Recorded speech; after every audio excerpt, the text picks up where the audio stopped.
Welcome back to the Otaku Room, the little corner of the internet that we have carved out just for us anime fans. And you're here today with me, Dom, from the Otaku Room. So today, guys, we're talking about Horimiya episode 9. We just got done watching it. If you guys haven't already checked out our full reaction and you like reaction videos, make sure you guys click the card or check out the pinned comment. But this episode, guys, was a really good episode. During the reaction video that I did of the video, at the beginning, right before I had watched it, I kind of did a recap of episode 8 where we had spent a lot of time focusing on the side characters.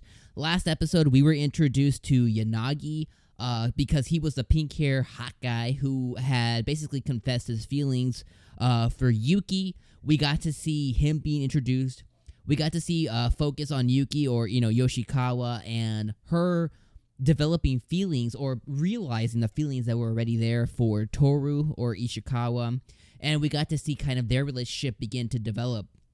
Prior episodes, before that, we got to focus on Sengoku and Sakura in the student council, and we got to see their relationship. We got to see Sakura's towards Toru. We got to see Sengoku kind of be fleshed out as a character and how him and his girlfriend, got together. And we were focusing a lot on the side characters. So prior to this episode beginning, I was like, where's this going to go? Are we going to focus more on that? Or are we going to kind of shift the focus back to Hori and Miyamura this episode? And I was kind of pleased it went in a direction that wasn't either of those two paths that I thought we were going to go down. I guess if you were to put it in a nutshell, we did kind of go down the Miyamura-Hori path in a way.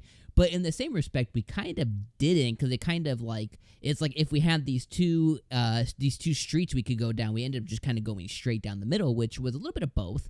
So the episode started off with Miyamura and Hori, and we were introduced in the classroom to Miyamura's hair being braided by Hori. She put in like little pigtails too. And we got to see kind of how Miyamura is now being perceived, or how his perception is in the school. And we got to see how everybody else is perceiving him now that he's changed his looks, come out of his shell a little bit, that he's formed relationships, bonds, and friendships. And when she braided his hair, a lot of the girls in class was like, you look so cute, you look adorable. And Hori obviously was getting angry and jealous of this. And now we know, and it was funny too in that scene, Toru came to his defense because Hori got super mad at him, and he's like, it's not his fault, you did this essentially. And after that happened, Hori stormed away. She took his bag, and he was chasing after her kind of the whole time. He was like, what's wrong, are you mad at me, etc.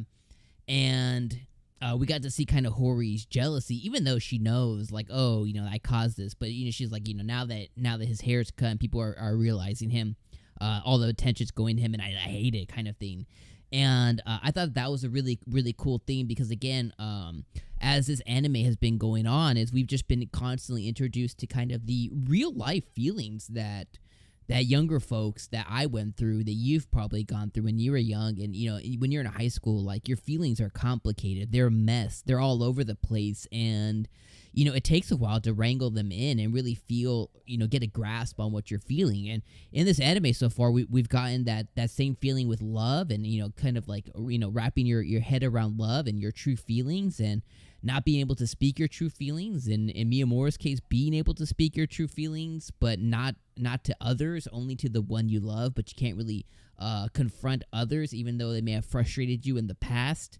And with, kind of on that transitional point, as we move forward in the anime, we got introduced to one of the characters, and, put it down in the comments, because I'm probably going to botch his name, but I think it's Tanakawa or Tonikawa-kun, and he was one of the main proprietors, or one of the main bullies that Miyamura had to face in middle school, who was always giving Miyamura a lot of crap.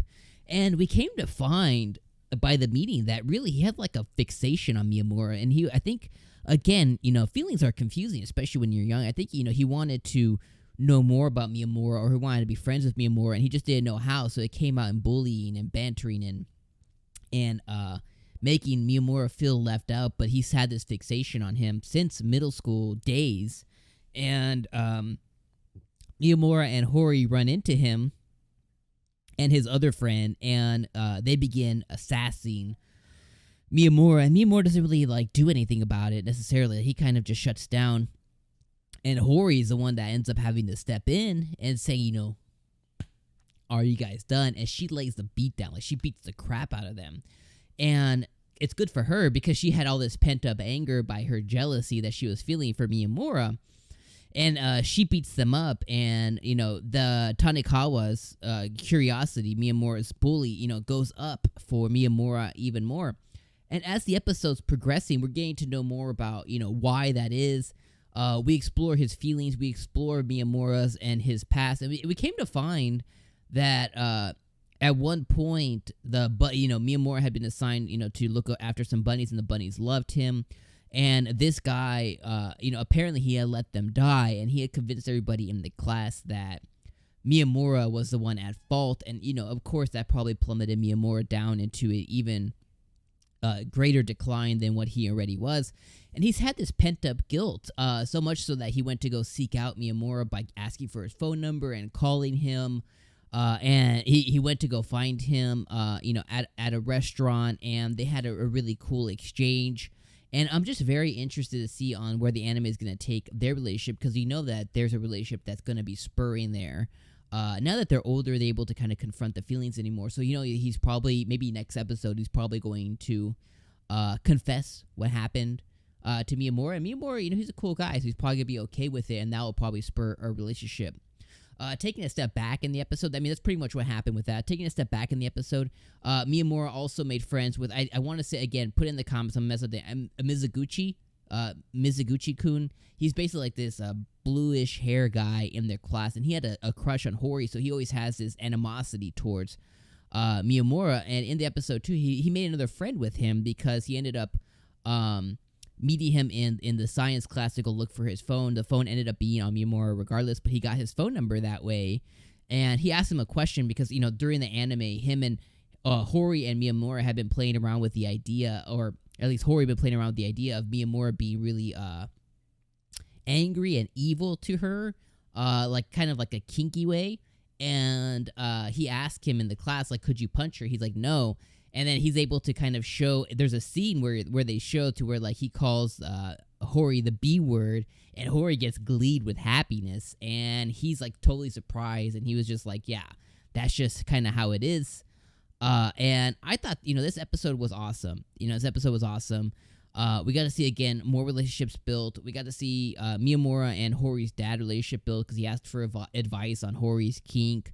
We got to see Hori's kink kind of be fleshed out a little bit more. We got to see Miyamura make friends with the dude in his class. We got to see Miyamura's beginning of that flame relationship with one of his older classmates who's had a fixation on him. We got introduced to another character in the anime.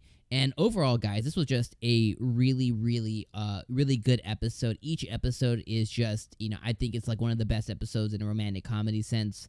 We've just gone so far in this anime, and I really would love to hear your guys' thoughts down in the comments below on what you guys thought about the anime. But I'm excited for the next episode. I'm excited to see how, where else we go. I'm excited to see Hori and Miyamura's relationship grow, and I'm excited to see Miyamura grow as a person in the anime and just come to a realization of all the feelings that he's had bottled up for so long. That's been my thoughts on the anime, guys. I want to hear yours in the comments down below. Go ahead and click that video right now, guys. That video, once it's processed through, that's the full reaction for this week's episode. Go click there if you like reaction videos. And the video down below, guys, that's what YouTube says is best for you, so click that. Make sure you guys subscribe. That way you can come back and be part of another review. And make sure you guys like the video, and we'll catch you guys on the next one.